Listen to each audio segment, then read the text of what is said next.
Hello dear students, आज मैं आपको एटम से जो क्लास 12 का चैप्टर है कुछ इम्पोर्टेंट एमसीक्यू कराऊंगा। आइए करते हैं। फर्स्ट क्वेश्चन है, हु डिस्कवर्ड एटॉमिक न्यूक्लियस।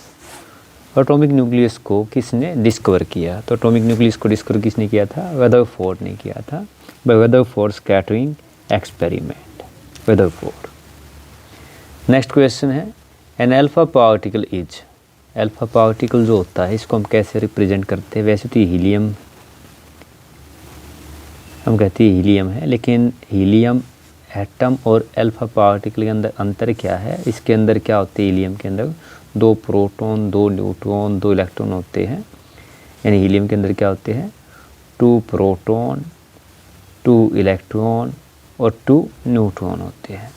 जबकि अल्फ़ा पार्टिकल के अंदर कई बार इनके बीच में डिफरेंस भी पूछ लेते हैं। अल्फ़ा पार्टिकल अंदर क्या होते हैं? ओनली 2 आपके प्रोटॉन होते हैं और 2 न्यूट्रॉन होते हैं, यानी इलेक्ट्रॉन नहीं होते। इसलिए क्या है, पॉजिटिव पार्टिकल होता है जिसके ऊपर क्या होता है? 2 पॉजिटिव चार्ज होता है। यानी अल्फ़ा कितना होता है? अल्फ़ा पार्टिकल के ऊपर 2 पॉजिटिव चार्ज हम देते हैं, यानी इलेक्ट्रॉन इसके ये डोनेट कर देता है। नेक्स्ट क्वेश्चन है, इसका मतलब क्या है? इसके अंदर आंसर कौन सा आएगा आपका? जो ये होगा हीलियम न्यूक्लियस होता है, ओनली हीलियम न्यूक्लियस होता है। हीलियम न्यूक्लियस के अंदर क्या होते हैं? 2 प्रोटॉन और 2 न्यूट्रॉन होते हैं। नेक्स्ट है, atomic number of gold. Rutherford ने स्कैटरिंग एक्सपेरिमेंट किया था, उसने जो आपका यूज़ किया था गोल्ड फॉइल यूज़ की थी। और जो गोल्ड फॉइल का कभी कभी पूछ लेते हैं, इसका जो थिकनेस थी वो 2 × 10⁻⁻7 मीटर थी। कभी कभी पूछ लेते हैं एग्जाम में। जो थिकनेस थी गोल्ड फॉइल की, जो थिकनेस थी वो कितनी थी? 2 × 10⁻⁷ मीटर थी। तो जो गोल्ड का एटॉमिक नंबर होता है वो कितना होता है? ये 79 होता है, 79। अब नेक्स्ट क्वेश्चन देखिए, in Rutherford alpha scattering experiment number of alpha particles scattered पर unit area inversely proportional to. तो ये क्या होता है? ये आपका साइन की पावर 4, यानी 4th पावर ऑफ साइन और θ/2, यानी एंगल हाफ होता है। इसकी क्या होता है? इनवर्सली प्रोपोर्शनल होता है। इसका मतलब क्या है? जो आपका n थीटा है, हम कह सकते हैं ये नंबर ऑफ पार्टिकल जो स्कैटर्ड है वो इनवर्सली प्रोपोर्शनल होता है साइन की पावर 4 θ/2 के होता है। नेक्स्ट क्वेश्चन है, at a distance of closest approach the kinetic energy equal to. तो हमें पता है डिस्टेंस ऑफ क्लोजेस्ट अप्रोच जो आपका है, ये जो डिस्टेंस ऑफ क्लोजेस्ट अप्रोच क्या होता है? वो पॉइंट जिस पॉइंट के ऊपर टोटल आपकी kinetic energy of alpha particle equal हो जाती है पोटेंशियल एनर्जी ऑफ पार्टिकल, उसको हम बोलते हैं डिस्टेंस ऑफ क्लोजेस्ट अप्रोच कहते हैं। और ये आपका अगर मैं फार्मूला लिखा हूँ तो ½ mv² काइनेटिक एनर्जी किसके बराबर हो जाती है? ये आपकी ये पोटेंशियल एनर्जी की बिल्कुल इक्वल हो जाती है। ये आपका हो गया ZE/2E, क्योंकि मान लिया आपका Q1 हो गया Q2, यानी अल्फा पार्टिकल गोल्ड फाइल के लिए ZE/में 4πε0 R0 लिख लीजिए। ये क्या होता है? Distance of closest approach point होता है। तो इस पॉइंट के ऊपर क्या होती है? आपकी total kinetic energy potential energy के इक्वल हो जाती है। इसका मतलब क्या है? यहाँ पे आपकी टोटल काइनेटिक एनर्जी कन्वर्ट हो जाती है पोटेंशियल एनर्जी के अंदर। तो इस पॉइंट के अंदर जो हम बात करेंगे यह क्या हो जाती है? 0 हो जाती है, यानी आपकी काइनेटिक एनर्जी कितनी होगी? 0। नेक्स्ट क्वेश्चन है, alpha particle close to nucleus will have deflection. यानी आपका जब अल्फा पार्टिकल पास होता है न्यूक्लियस के क्लोज से तो क्या होगा? डिफ्लेक्शन लार्ज होता है। तो आपका आंसर क्या आ जाएगा इसके अंदर? लार्ज डिफ्लेक्शन होगा, यानी alpha particle deflected large. Next है, if kinetic energy of alpha particle is dash impact parameter can be small for same direction. तो इम्पैक्ट पैरामीटर क्या, अगर आप यहाँ देखेंगे काइनेटिक अल्फा पार्टिकल की क्या होती है? स्मॉल। जब ये स्मॉल होगी,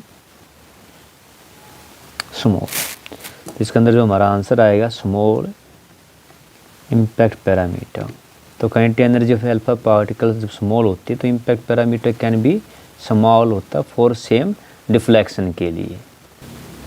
और आपका इम्पैक्ट पैरामीटर का जो फॉर्मूला होता है मैंने आपको बताया क्या होता है, बी से इसको रिप्रेजेंट करते ही होता है 1/4 pi epsilon naught Z E square cot theta by 2 by E. और यहाँ पे जो ई होता है यही होता है काइनेटिक एनर्जी।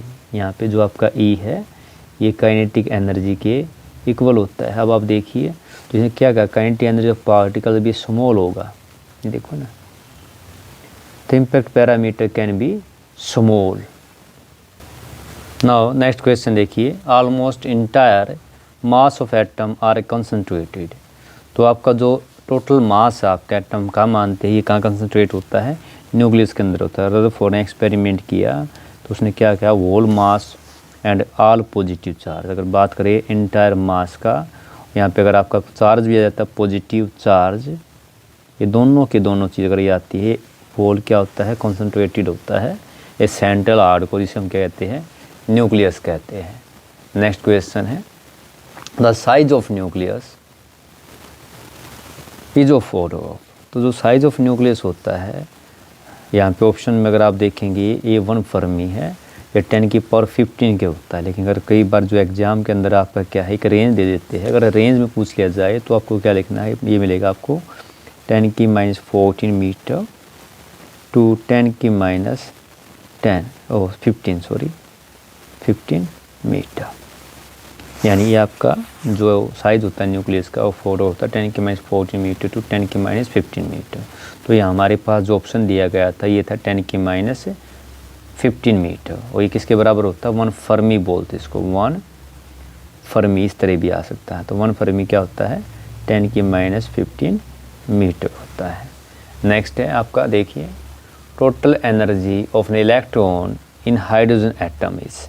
तो जो टोटल एनर्जी होती है हाइड्रोजन एटम के अंदर वो क्या होती है आपका, ये होती है E² by 8 pi epsilon naught R होती है माइनस का। तो इसका मतलब हमारा जो आंसर है वो क्या होगा आपका, ये पहले वाला आंसर होगा यहाँ पे पावर में। तो आपका आंसर क्या है देखिए, सिर्फ इसी केस के अंदर आपका देखो ये यहाँ पे E है, यहाँ पे E² है, यहाँ पे E8 है। तो राइट आंसर कौन सा आपका, फर्स्ट वाला राइट आंसर है ये वाला। यानी आपका क्या होगा, energy E- by 8 pi epsilon naught R होती है। नाउ 11th क्वेश्चन है, which spectral series is in visible region. तो आपने पढ़ा हाइड्रोजन 5 सीरीज होती है, तो यहाँ पे पूछी विजिबल रीजन। तो विजिबल रीजन कौन सी है हमेशा याद रखिए, बामर जो होती है बामर सीरीज ये हमेशा आपकी विजिबल रीजन में लाई करती है। और आपको पता है इसके अंदर जो हम फार्मूला यूज़ करते हैं जो आपका ये होता है बार R 1/n1² 1/n2²। और यहाँ पे अगर आप देखेंगे तो जो आपका जो n1 है ये 2 होता है और जो n2 होता है 3, 4, 5 सो ऑन होता है। जब ट्रांजिशन 3rd, 4th, 5th से सेकंड ट्रांजिशन होता है तो हम बोलते हैं बामर सीरीज़ है। और बामर सीरीज़ किस में लाई करती है, विजिबल रीजन में, जिसे हम देख सकते हैं। नाउ नेक्स्ट क्वेश्चन है, who found an empirical formula. Next question है, who found an empirical formula. तो जो एम्पिरिकल फार्मूला है इसको बामर ने जो था आपको दिया था, और ये क्या है एम्पिरिकल फार्मूला, जो आपका वॉल्यूम है किसी भी आपकी न्यूक्लियस का वो क्या है डायरेक्टली प्रोपोर्शनल होता है आपके एटॉमिक मास के। यानी एटॉमिक मास के आप इसको हटाएंगे तो ये जो आपका R है वो क्या है डायरेक्टली है पावर यानी cube root of atomic mass का। इसको हटाते हैं तो जो आपका फार्मूला बनता है ये कांस्टेंट आता है R0। ये जो R0 है यहाँ पे इसको बोलते हैं एम्पिरिकल कांस्टेंट कहते हैं। ये जो R0 है इसी को हम बोलते हैं एम्पिरिकल कांस्टेंट, एम्पिरिकल कांस्टेंट। और जिसकी वैल्यू होती है कभी भी पूछती होती है 1.1 फर्मी होती है। या आप लिख सकते हैं 1.1 10 की पावर -15 मीटर के इक्वल होती है। अब नेक्स्ट क्वेश्चन है रिडबर्ग कांस्टेंट। तो रिडबर्ग कांस्टेंट क्या है, जो आपको बताया था, जो वेव नंबर होता है जो हाइड्रोजन स्पेक्ट्रा पढ़ते ही R 1/n1² 1/n2²। यहाँ पे जो ये R है इसको रिडबर्ग कांस्टेंट कहते हैं। इसकी आपको पूछिए वैल्यू है, तो रिडबर्ग कांस्टेंट की जो वैल्यू होती है वो होती है 1.097 10⁻⁷ पर मीटर होती है। तो हमारा राइट आंसर क्या है, C is the right answer. Next है आपका Lyman series was discovered in. तो लीमन सीरीज जो आपको पता है ये आपकी अल्ट्रा वायलेट रीजन के अंदर लाई करती है। Lyman series lies in ultra violet region. Next है बोहर सेकंड पोस्टलेट डिफाइन। तो बोहर सेकंड पोस्टलेट क्या कहता है, जो एंगुलर मोमेंटम होता है जिसके अंदर आपके इलेक्ट्रॉन रिवॉल्व करते हैं वो इंटीग्रल मल्टीपल होता है NH2π या क्वांटाइजेशन। इसका मतलब यहाँ पे देखिए कौन सा आंसर होगा आपका MVR NH/2π। तो राइट आंसर क्या है, D is the right answer. Next है आपका E2 - E1। जब आपका इलेक्ट्रॉन जंप करता है आपका लोअर से अपर स्टेट में जाता है, अपर से लोअर में जाता है, तो क्या होता है, फोटोन रिलीज होता है जिसका H न्यू होता है। तो आपकी राइट आंसर क्या आएगा यहाँ पे, H न्यू, फोटोन की एनर्जी। और नेक्स्ट है हाइड्रोजन एटम कंटेंट ओनली। कितने प्रोटॉन होते हैं हमें पता है, जो हाइड्रोजन होता है इसको हम लिखते हैं 1H1, यानी इसके अंदर एक प्रोटॉन होता है और एक आपका, लेकिन इसे पूछा गया प्रोटॉन। प्रोटॉन का मतलब क्या है, इसके अंदर कितने प्रोटॉन हैं, एक प्रोटॉन है।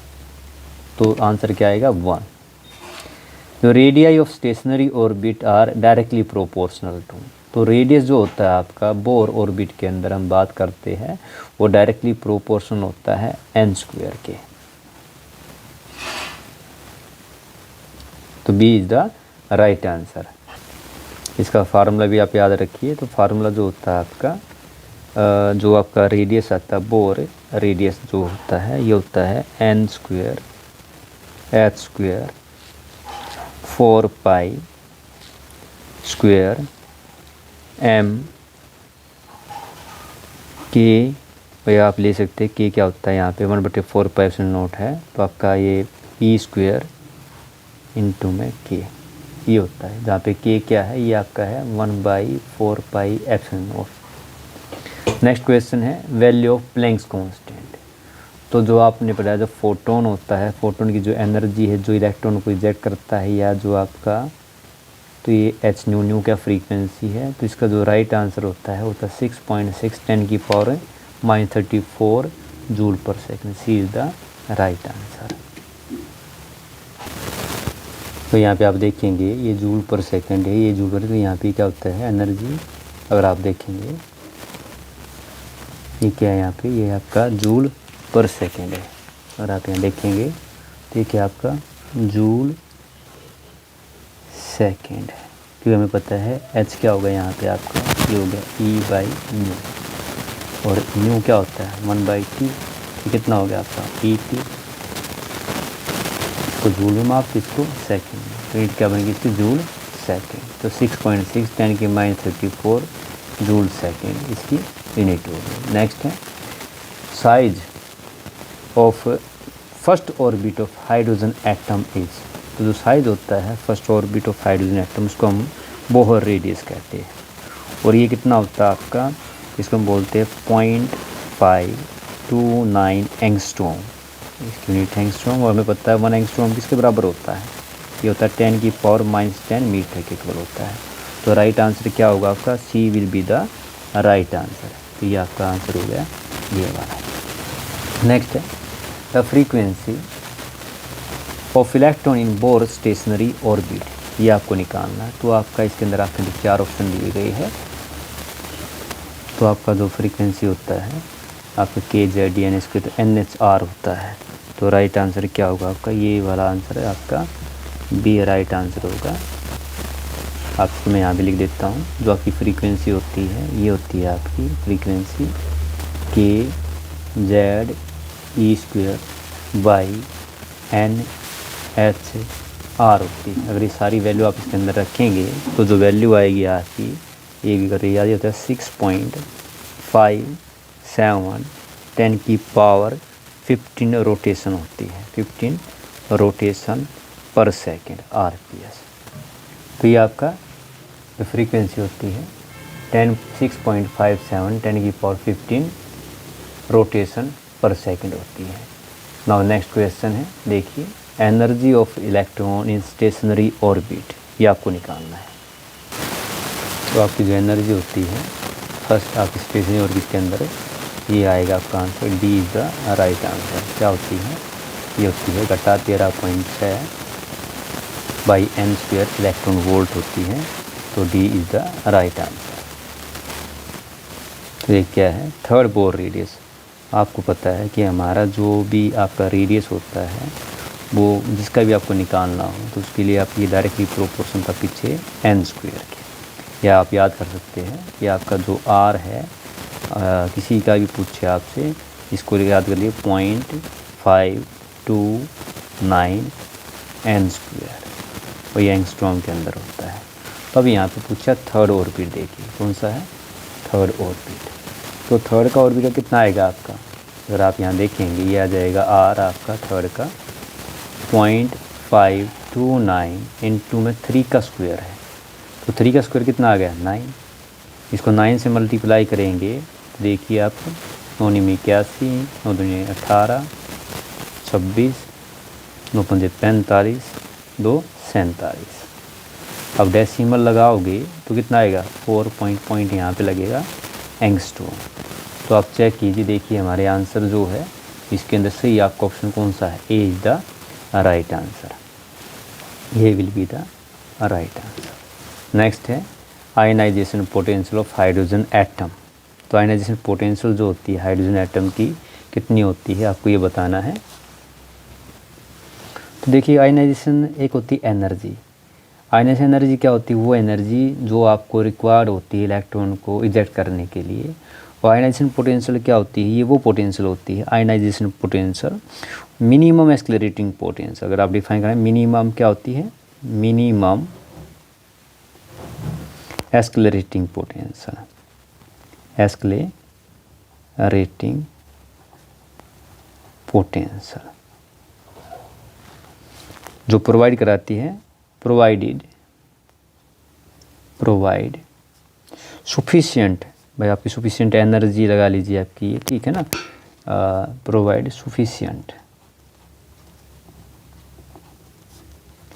एनर्जी टू रिमूव इलेक्ट्रॉन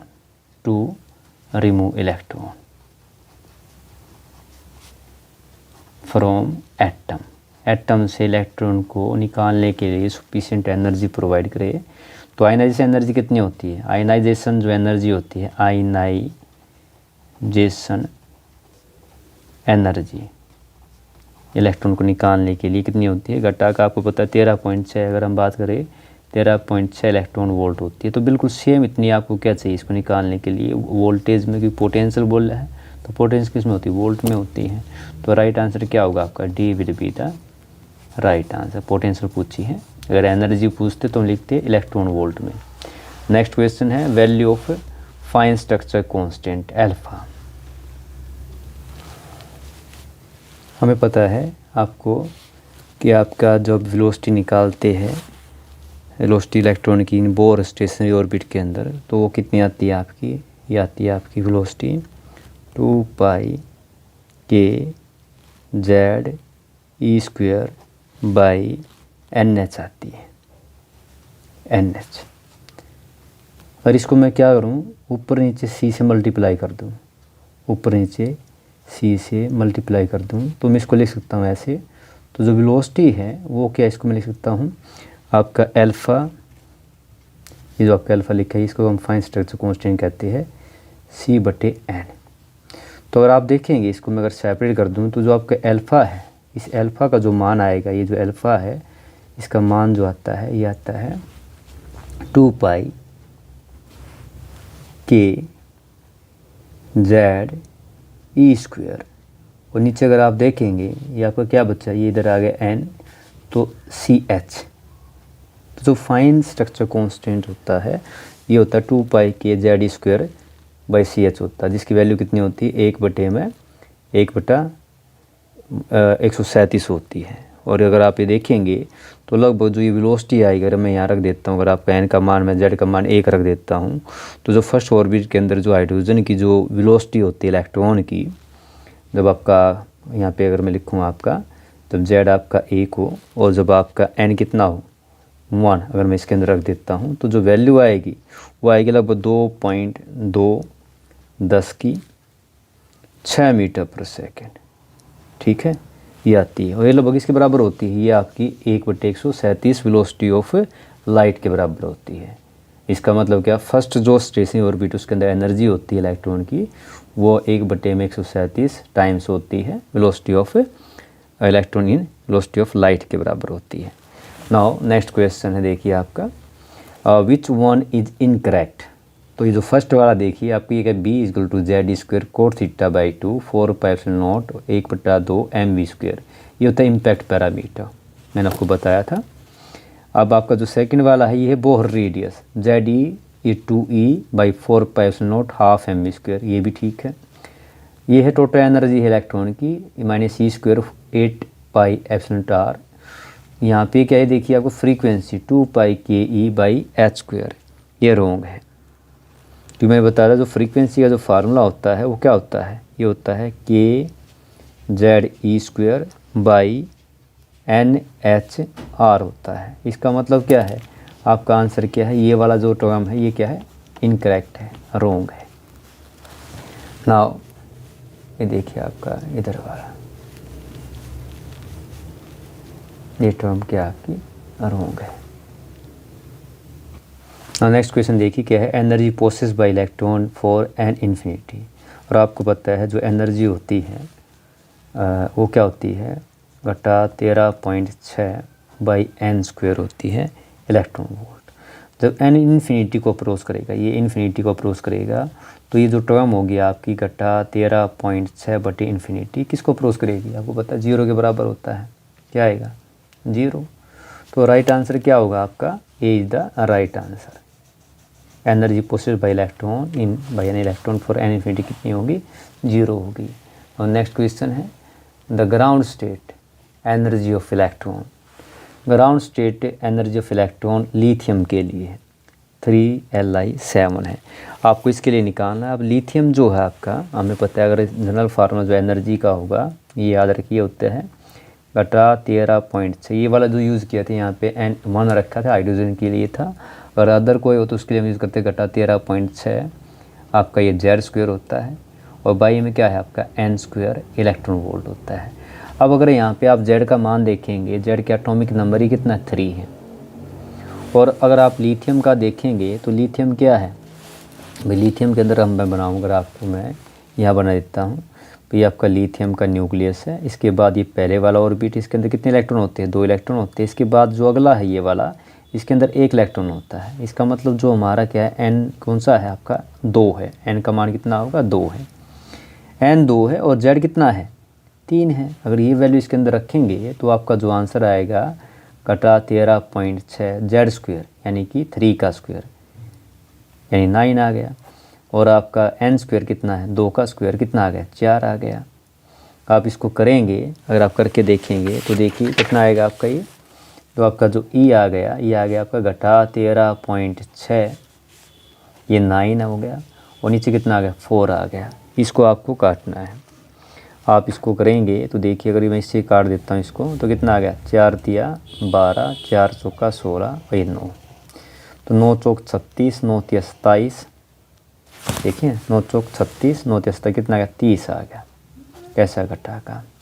तो आपका जो आंसर होगा अगर आप देखेंगे तो देखिए कौन सा है, लगभग भाई आपका अप्रोच करेंगे घटा का 30.4 इलेक्ट्रॉन वोल्ट, क्योंकि ये हमारी जो एनर्जी होती है किस में, ये इलेक्ट्रॉन वोल्ट में है। तो ये तो क्या सेम है, लेकिन जूल में है, तो आंसर क्या आएगा आपका, B will be the right answer. तो जो ग्राउंड स्टेट एनर्जी होगी लिथियम के लिए ये कितनी आएगी, घटाकर 30.4 इलेक्ट्रॉन वोल्ट आएगी। अगला जो क्वेश्चन है वो देखिए क्या, impact parameter for scattering of alpha by 180 degree. अब आपको पता है जो स्कैटरिंग का भी बताया आपको, जो फॉर्मूला कितना होता है आपका, बी होता है ZE² बाई 4πε0। ये कितना होता है, कोट θ/2। नीचे क्या होता है, काइनेटिक एनर्जी E होती है।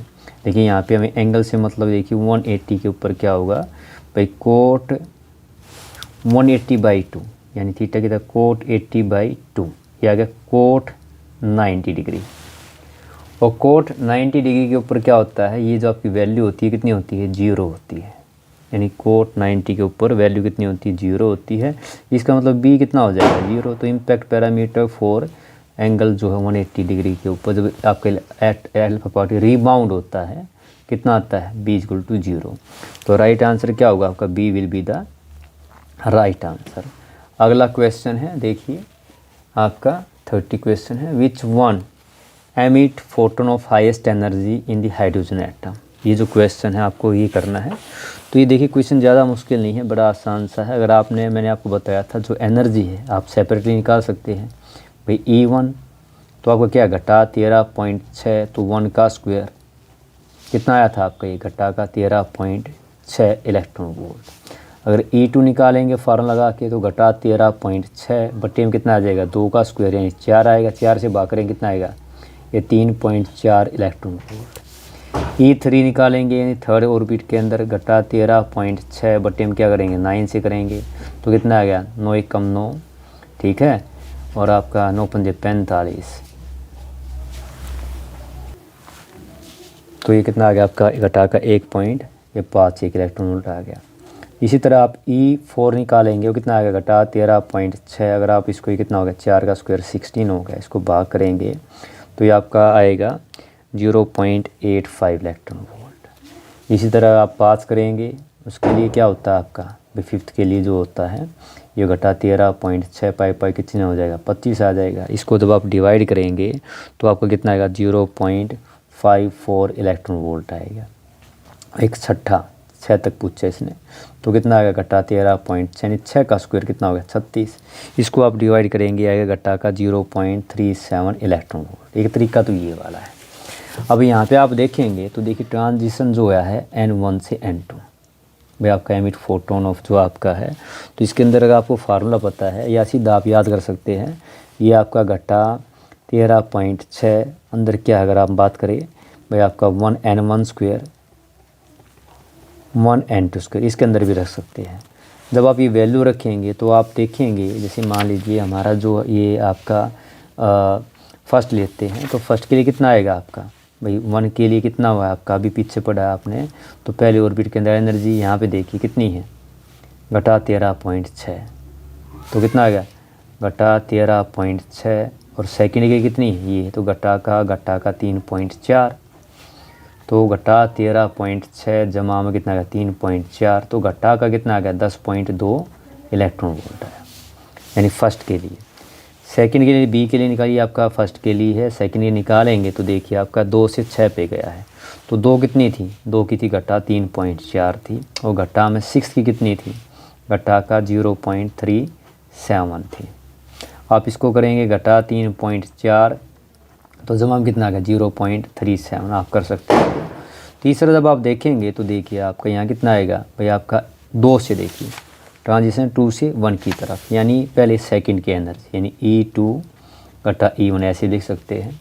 तो कितना आएगा आपका, ये हो गया आपका घटा का 3.4 और घटा का 13.6। जब आप करेंगे तो लगभग कितना आएगा 10.2 जमा में आएगा, सबसे ज़्यादा यही आएगा। अगले वाला जो आपका वो वापस वो नेगेटिव में आएगा, यानी जब आप निकालेंगे इसके लिए तो देखिए हमारा सही आंसर क्या आएगा, इसका मतलब कौन सबसे ज़्यादा जो आपकी हाईएस्ट एनर्जी क्या होगी जब ट्रांजिशन होगा 2 से 1 पे होगा, तो ये आपका राइट आंसर है। नाउ अगला 31st क्वेश्चन है, इन एन इलेक्ट्रॉन। क्वेश्चन आपका देखिए यहाँ पे आपका जब इलेक्ट्रॉन ट्रांजिशन होता है इनसाइड हाइड्रोजन एटम जो है, तो एंगुलर मोमेंटम में चेंज बाई, तो ये आपका यहाँ पे आंसर क्या आएगा, सी आंसर आएगा h/2 पाई। और ये किस केस के अंदर होता है, जब आपका n आपका ये 1 हो और N2 कितना हो 3 हो, तो आपको क्या आएगा H बटे में 2 पाई है, तो अंदर कितना आ जाएगा 3 माइनस में 1, तो H यहाँ पे कितना 2 और नीचे कितना आपका 2 पाई, 2 से 2 कट गया, कितना आ गया H बटे पाई। तो आपका राइट आंसर क्या है H बटे पाई। अब नेक्स्ट है आपका, देखिए वो क्या है, nucleon is a common name for. Nucleon जो है कॉमन नेम होता है किसके लिए होता है, जो आपका न्यूक्लियस है, न्यूक्लियस के अंदर जो आपके अंदर न्यूक्लियस के अंदर कौन कौन रहता है, एक न्यूक्लियस के अंदर प्रोटॉन भाई साहब और न्यूट्रॉन भाई साहब रहते हैं, तो ये दोनों को कंबाइनली हम क्या कहते हैं न्यूक्लियन कहते हैं, प्रोटॉन को और न्यूट्रॉन को। तो राइट आंसर क्या हो गया, प्रोटॉन और न्यूट्रॉन को हम क्या है कॉमन नेम इस नाम से पुकारते हैं, न्यूक्लियन नाम से पुकारते हैं। नेक्स्ट है ratio of atomic volume to the nuclear volume is. तो देखिए ये क्वेश्चन अगर आप करेंगे बड़ा इजीली, हमें पता है जो आपका जो एटम है, अब देखो एटॉमिक वॉल्यूम, तो वॉल्यूम की अगर हम बात करें तो आपका जो वॉल्यूम होगा, मान लो आपका किसी एटम का, वो कितना आएगा 4/3 पाई r³। तो एटॉमिक जो रेडियस होता है लगभग कितना होता है आपका, होता है 1 एंगस्ट्रॉम होता है, यानी जो एटॉमिक रेडियस कितना 1 एंगस्ट्रॉम कितना होता है 10 और पावर कितनी होगी 3 हो गया है। इसी तरह आपका जो वॉल्यूम होगा किसका, न्यूक्लियस का, अगर हमने मान ले तो पीछे आपने क्वेश्चन किया था 1 फर्मी के बराबर, तो 1 फर्मी क्या होता है 10⁻⁻15 होते हैं, तो ये क्या होगा क्यूब आपका, तो ये तो आपका कट जाएगा भाई। आप अगर आप देखेंगे ये आपके टर्म कट गई है, तो ये क्या इधर अगर आप बात करें ये क्या था आपका वॉल्यूम था, volume of atom, volume of nucleus, ठीक है। तो भाई इसमें देखेंगे अगर ये हो गया 10 की पावर कितना हो गया -30 और नीचे कितना होगा 10 की पावर -45, बेस सेम हो तो पावर क्या होती है ऐड हो जाती है और सब डिवीजन में सब्ट्रैक्ट हो जाती है, तो कितना आ गया आपका 10 की पावर 15। तो राइट आंसर क्या आ जाएगा 10 की पावर 15 होती है रेशो, तो यहाँ पे आप देखेंगे तो C is the right answer. Next question है, नाउ नेक्स्ट क्वेश्चन देखिए आपका, which one is the correct for wave number of radioactive emitted. तो हाइड्रोजन स्पेक्ट्रा के अंदर जो आपका वेव नंबर होता है, फार्मूला होता है, ये क्या होता है न्यू बार, ये किसके बराबर होता है वैसे 1/λ के बराबर होता है, रेसिप्रोकल ऑफ लैम्डा, इसको हम वेव नंबर कहते हैं। तो ये होता है r²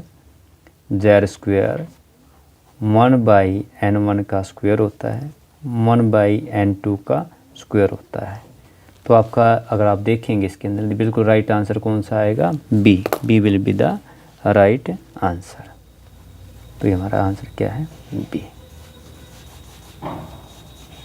तो ये थे कुछ इम्पोर्टेंट आपके MCQ फॉर्म टाइप के इम्पोर्टेंट क्वेश्चन एटम से। नेक्स्ट उसमें हम इसका सेकंड पार्ट न्यूक्लियाई का करेंगे।